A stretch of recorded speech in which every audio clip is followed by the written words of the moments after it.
Subscribers yang berbahagia, berjumpa lagi kita hari ini dengan topik yang juga sangat simpel yang datang dari beberapa subscribers yang bertanya pada saya tentang pertanggungjawaban para pemegang saham dan juga pengurus atau peheran dari satu perusahaan yang telah eh, dinyatakan bangkrut ataupun pilot dengan proses yang sudah terjadi secara eh, rekayasa ya, secara rekayasa. Saya bicara ini masalah perbuatan-perbuatan yang kurang terpuji dari para pelaku kejahatan-kejahatan seperti ini yang kadang-kadang membawa korbannya itu kepada orang-orang banyak ya, khususnya para stakeholders yang tidak tahu menahu ataupun para kreditur konkuren yang beretikat baik yang betul-betul mencari nafkah ataupun bisnis dengan perusahaan ini. Jadi ada cerita, pertanyaannya begini ya.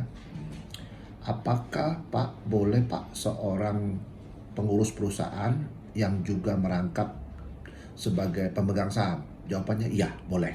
Yang kedua, pertanyaan itu, ketika PKPU itu mulai diajukan oleh para kreditur, ini kemungkinan besar kreditur itu sudah ada merekayasa kreditur untuk PKPU-kan.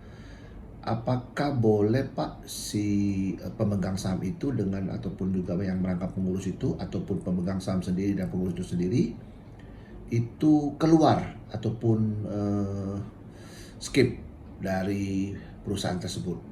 Nah, ini pertanyaan yang sangat mendasar. Orang-orang ataupun naturalke person yang keluar dari perusahaan pasti itu melalui mekanisme yang sudah ditentukan dalam aturan perundang-undangan. Jadi kalau pemegang saham itu, kalau dia mau keluar dari perusahaan harus melalui RUP, yaitu dia menjual sahamnya.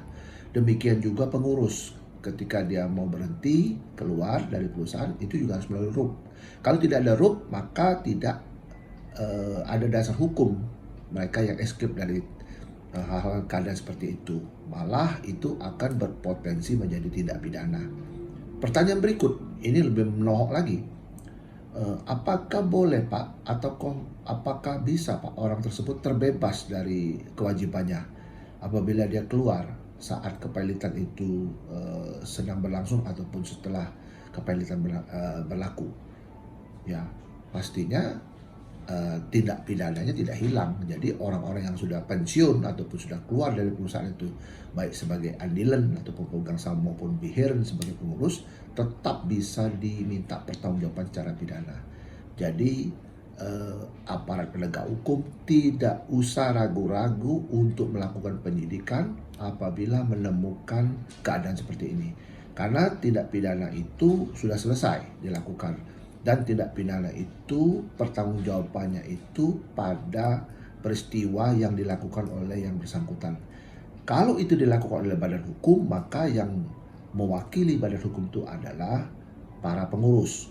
Tapi kalau dilakukan oleh naturalke person, maka yang bertanggung jawab adalah orang pribadi ataupun pribadi kodrati.